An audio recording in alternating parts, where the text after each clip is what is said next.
Dramatic hearing of the January 6th committee. It focused on Donald Trump calling in his supporters to come to the Capitol and what he was told about what could happen as extremist groups mobilized in response.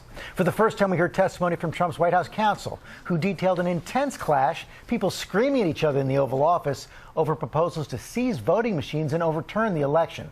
Congressional correspondent Rachel Scott is on Capitol Hill. Good morning, Rachel.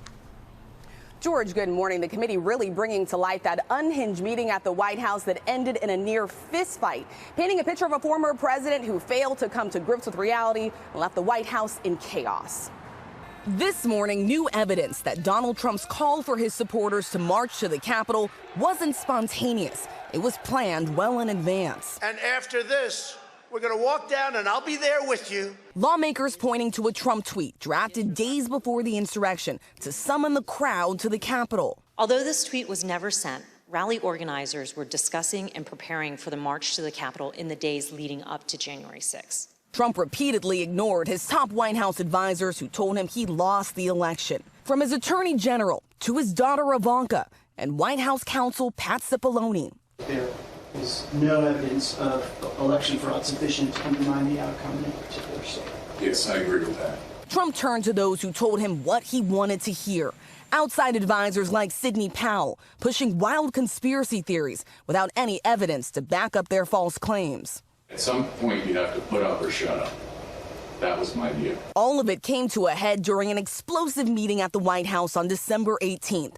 Unofficial advisors in the Oval Office pushing outlandish plans to overturn the election. At one point, General Flynn took out a diagram that supposedly showed IP addresses all over the world and who was communicating with whom via the machines, and some comment about like Nest thermostats being hooked up to the internet. That meeting erupted in shouting matches, insults, profanity, near fistfights. Cipollone and Hirschman and whoever the other guy was showed nothing but contempt and disdain of the president. You're asking one simple question as a general matter. Where is the evidence? And she says, well, the judges are corrupt. And I was like, everyone? Every single case that you've done in the country you guys lost, every one of them is corrupt? Even the ones we appointed? Trump watched it all play out, and hours later, just after midnight, tweeted this call to his supporters to be in Washington on January 6th, promising it will be wild. The committee says right-wing extremist groups were listening. You better look outside. You better look out. January 6th. Kick that door open. Look down the street. The time for games is over. The time for action is now. Where were you when history called? That call to action brought Stephen Ayers to Washington that day. He has pleaded guilty to disorderly conduct. So why'd you decide to march to the Capitol? Well, basically, the president, got everybody riled up, told everybody to head on down. So we basically were just following what he said. Another man whose life was forever changed by the violence on January 6th, Capitol Police Sergeant Aquilino Gonell. Sergeant Gonell's team of doctors told him that permanent injuries he has suffered to his left shoulder and right foot now make it impossible for him to continue as a police officer. He must leave policing for good and figure out the rest of his life. Gonell wiping away tears. And as that hearing wrapped, Ayers, that accused rioter, coming face to face with the officers who defended the Capitol, apologizing.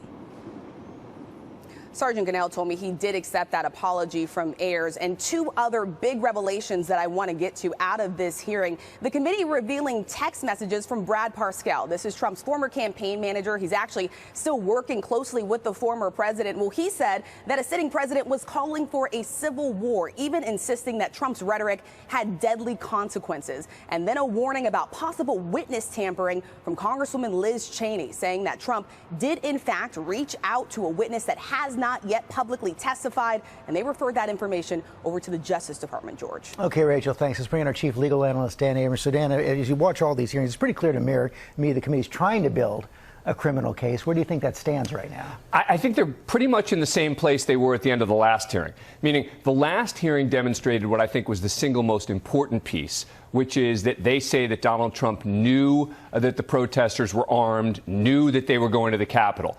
That may be the most important piece. I didn't see anything yesterday that moved that potential criminal investigation forward. I think for there to be an indictment here, you would need some level of communication between Donald Trump or his inner circle and the extremists, and they didn't deliver. That doesn't mean it should be that. That's what I think it will That's be. for a conspiracy case, not for a case to simply obstruct an official proceeding of the government. Correct. And I think that Donald Trump, having used the word peacefully in his speech, would serve as enough for the Department of Justice to say, we're not going to go there.